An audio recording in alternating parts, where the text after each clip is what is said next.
இந்த வீடியோவில் நம்ம என்ன பார்க்க போறோம்னா, தனுசு ராசிக்காரர்களுக்கு ஆகஸ்ட் 2026 எத்தகைய ஒரு பலாபலன்கள் நிறைந்த ஒரு மாதமாக இருக்க போகுதுங்கிறது நம்ம சயின்டிஃபிக் வேதிக் அஸ்ட்ராலஜி முறையில் எதையும் மிகைப்படுத்தாமல் உள்ளது உள்ளவாறு நம்ம பார்க்க போகிறோம்.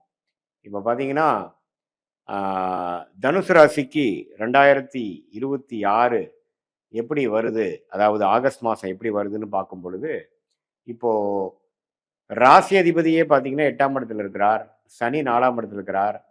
அதே மாதிரி ராகு 3ஆம் இடத்திலும், கேது 9ஆம் இடத்திலும் இருக்கிறார்.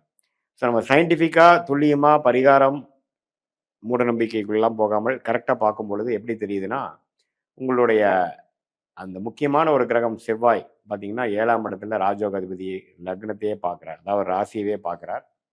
அதே சமயம் புதன், சூரியன், குரு 8ல் மறைஞ்சிருக்காங்க. ஸோ 8ல் புதனும் மறைஞ்சிட்டார், சூரியனும் மறைஞ்சிட்டார், குரு மறைஞ்சிட்டாருன்னா ஒரு மாதிரியான ஒரு அன்ஏர்ன் இன்கம், திடீர்னு நமக்கு ஒரு ஜாக்பாட் கிடைக்கிறது, நமக்கு வர வேண்டிய பணம் வருவது, போட்ட இன்வெஸ்ட்மெண்ட்டில் ரிட்டர்ன்ஸ் வர்றது, அது மாதிரி சில சாதகமான விஷயங்கள் கொடுக்கக்கூடிய அமைப்புகள் இருக்குது.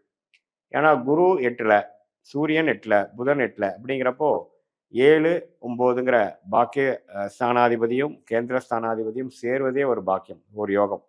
அவர் குருவோட சேரும் பொழுது இன்னுமே நல்ல ஒரு பலனை கிடைக்கும். ஸோ அதனால் இதோ வெளிநாடு சம்மந்தப்பட்ட விஷயங்கள், ஷேர் மார்க்கெட், அன்எர்ன் இன்கம், இது மாதிரி நீங்கள் போட்ட இன்வெஸ்ட்மெண்ட்டு, ஒரு மனைவி மூலமாக, கணவர் மூலமாக, உயில் மூலமாக, அது மாதிரி இனாமா நம்ம போய் வேலை, உத்தியோகம், தொழிலில் சம்பாதிக்காமல் ஏதோ ஒரு இன்வெஸ்ட்மெண்ட் ரிலேட்டடான சில விஷயங்கள்லாம் நீங்கள் காத்திருந்தீங்க, வர வேண்டிய பணம் இருந்ததுன்னா கண்டிப்பாக பாசிட்டிவான ஒரு ரிசல்ட் இருக்குதுன்னு தெரிஞ்சுக்கணும்.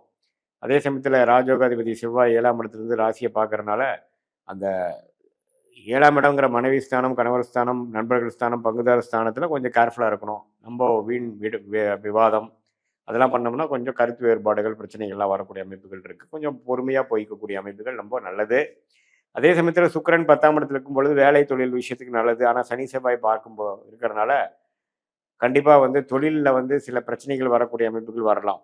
ஏன்னா சுக்கிரனே தனுசு ராசிக்கு ஒரு சுமாரான கிரகம். அவர் செவ்வாய் சனி பார்வை பெற்று 10ல் வரும்பொழுது அந்த 6ஆம் வீட்டு அந்த வேலை, 8ஆம் வீட்டு வேலையை உங்களுக்கு 10ஆம் இடங்கிற தொழில் ஸ்தானத்தில் வரக்கூடிய அமைப்புகள் இருக்குது. அதனால் தொழில் விஷயங்கள் கொஞ்சம் கேர்ஃபுல்லாக இருங்க.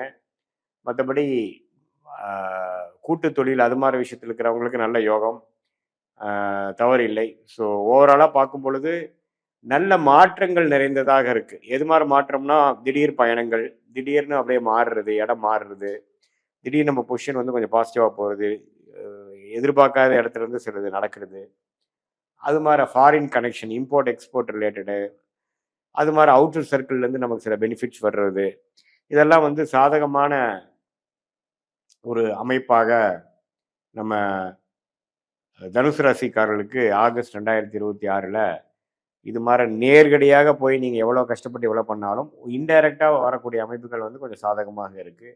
தொழில் அமைப்பில் கொஞ்சம் கேர்ஃபுல்லாக இருக்குங்க. ஹெல்த் ரொம்ப கேர்ஃபுல்லாக இருங்க. ஏன்னா 6ஆம் வீட்டு அதிபதியே சனி செவ்வாய் பாதிப்பில் இருக்கிறனால உடல் உபாதைகளுக்கு கொஞ்சம் கேர்ஃபுல்லாக ட்ரீட்மெண்ட் எடுங்க. அது அப்புறம் பார்த்துக்கலாம். அப்படி பண்ணாமல் கொஞ்சம் இறங்கணும், பார்த்தோமா பண்ணோமா அப்படிங்கிற மாதிரி கொஞ்சம் சுறுசுறுப்பாக, அப்புறம் நம்ம இந்தியிலுமே பெரிய கவனத்தை போடாமல், அஜாக்கிரதையாக இல்லாமல் கொஞ்சம் கவனமாக இருக்கணும்னு நினைக்கிறேன். ஏன்னா 6ஆம் இடம் என்று சொல்லப்படுகிற அந்த சுக்கிரனோட வீடு பாதிக்கப்பட்டிருக்கு. ஸோ அதனால் சனியின் பார்வையும் அவர் பெறுகிறார். அப்படிங்கிறதுனால மெயினான தனுசு ராசிக்காரங்கள் உடல் உபாதைகள் கொஞ்சம் பார்த்துக்குங்க, கேர்ஃபுல்லாக இருங்க, டோன்ட் டேக் இட் ஈஸி. மற்றபடி பார்த்தீங்கன்னா, நான் சொன்ன மாதிரி திடீர் லாபங்கள் அது மாதிரி விஷயங்கள்லாம் இருக்குது. மனைவி மூலமாக இருக்குது, வெளிநாடு போகக்கூடிய அமைப்புகள் இருக்குது. அது மாதிரி விஷயங்கள்லாம் கொஞ்சம் நீங்கள் பண்ணியிருந்தீங்கன்னா அது கொஞ்சம் ஃபோக்கஸ் பண்ணுங்கள், நல்ல பெனிஃபிட்ஸ் வரும். அதே சமயத்தில் திருமண விஷயத்தை எதிர்பார்க்குறவங்களுக்கு திருமணம் ஆகக்கூடிய அமைப்புகள் இருக்குது. திருமணம் ஆனதுக்கப்புறம் வெளியூர் போகக்கூடிய அமைப்புகள் இருக்குது. குழந்தை பேர் எதிர்பார்க்குறவங்க குழந்தை பேர் வரக்கூடிய அமைப்புகள் இருக்குது. இது மாதிரி சில பாசிட்டிவான அமைப்புகள் நிறைந்த ஒரு மாதமாக ஆகஸ்ட் 2026 தனுசு ராசிக்காரர்களுக்கு அந்த குருவோட சேரக்கூடிய புதன்,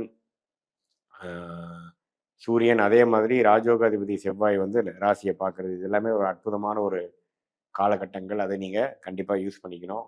இது ஒரு பொதுவான பலனே தவிர உங்களுடைய பிறந்த தேதி, பிறந்த நேரம், பிறந்த ஊரை போட்டு உங்களுடைய திருக்கணித பஞ்சாங்கத்தில நம்ம ஜாதகத்த போட்டு அனுப்பிச்சு ஒரு கன்சல்டேஷன்ல நம்ம அப்பாயின்ட்மென்ட்ல பார்த்தோம்னா, நம்மளுடைய எதிர்காலம் எப்படி இருக்குது? இறந்த காலம் எப்படி இருந்தது? இப்ப போயிட்டு இருக்கிற காலம் எப்படி இருக்குது?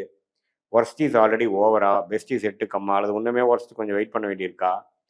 எது மார டைரக்ஷன் நம்ம வாழ்க்கை திரும்புது?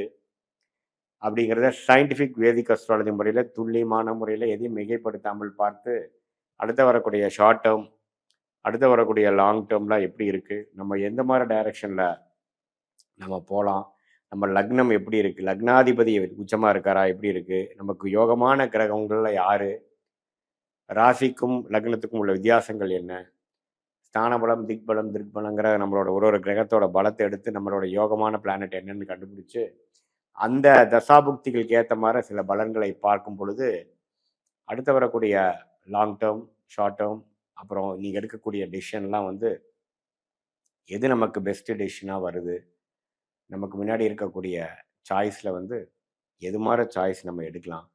எது மாரி சாய்ஸ் வந்து நமக்கு சரி வராது? அப்படிங்கிற மாரி விஷயங்கள்லாம் துல்லியமாக நம்ம பார்த்து, எதையும் நம்ம வந்து மிகைப்படுத்தாமல் உள்ளது உள்ளவாறு அந்த நமக்கு ஏத்தமாற விஷயங்கள், ஏத்தமான ஒரு விஷயங்கள் வந்து ஸோ அது மாரியான விஷயங்கள்லாம் நம்மளோட ஜாதகத்தில பார்த்து, அதுக்கு அது தகுந்த முடிவுகளை எடுக்கும் பொழுது, நம்மளுடைய கர்மா என்ன சொல்கிறது? நம்மளுடைய யோகமான கிரகம் என்ன?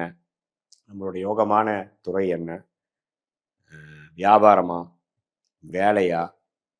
அல்லது வேலைன்னு வந்துட்டோம்னா, எது மாரி வேலை? டெக்னிக்கல் வேலையா? அட்மினிஸ்ட்ரேஷன் வேலையா?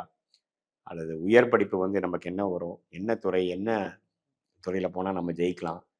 அடுத்தடுத்த திசைகள் எத காட்டுது? வேலையா? தொழிலா? அது மாரி விஷயங்கள்லாம் நம்ம முடிவு பண்ணி, அதே மாதிரி கல்யாணங்கள் எப்போ நடக்க போகுது? நமக்கு எத்தகைய ஒரு கல்யாணம் நடக்க போகுது? நமக்கு லேட்டா? ஏர்லியா? எது மாரி வரன்னு நம்ம பார்க்கலாம். குழந்தை பேரு எப்படி இருக்கு? நம்மளுடைய அடுத்து வரக்கூடிய வம்சாவளிகள் எப்படி நம்ம பண்ண போறோம்? பிளான் பண்ண போறோம்? எப்போ நம்ம ரிட்டயர் ஆக போறோம்? எப்போ நமக்கு கடன் அடைய போகுது? எப்போ நம்ம வம்பு வழக்கு பிரச்சனையிலேருந்து வரப்போறோம்? எப்போ நம்ம செட்டில் ஆக போறோம்? எப்போ நம்ம வெளிநாட்டில இருந்தோம்னா, வெளிநாட்டிலேருந்து எப்போ நம்ம உள்நாட்டுக்கு வரப்போறோம்? அது மாரி அமைப்புகள் இருக்கா? அல்லது வெளிநாட்டிலேயே நம்ம வாழப் போறோமா?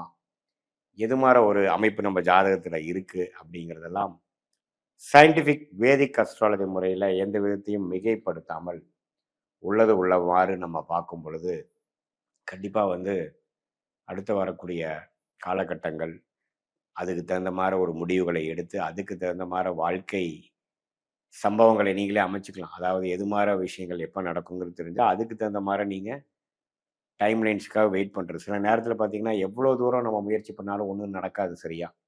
சில நேரத்துல நம்ம எதிரே பார்க்க மாட்டோம். அது டக்குன்னு நடந்துரும். ஸோ அது மாதிரி இந்த காலகட்டங்களை பொறுத்து தான் நம்மளோட மனித வாழ்க்கையே நடந்து கொண்டு இருக்கிறனால, அந்த காலகட்டங்களை ஒரு ஓரளவுக்கு நம்ம தெரிந்து கொண்டேனால், தேவையற்ற மார ஒரு ஃப்ரஸ்ட்ரேட் ஆகுறது, ரொம்ப டென்ஷன் ஆகுறது, ஸ்ட்ரெஸ் ஆகுறது, அது மாரி விஷயங்கள நாம் தவிர்த்து, சயின்டிஃபிக் வேதிக் அஸ்ட்ராலஜி முறை மூலமாக நல்ல ஒரு கிளாரிட்டி பெற்று வாழ்க்கையில் முன்னேற முடியும் என்று சொல்ல விரும்புகிறேன். மீண்டும் மற்றொரு காலில் சந்திப்போம். நன்றி.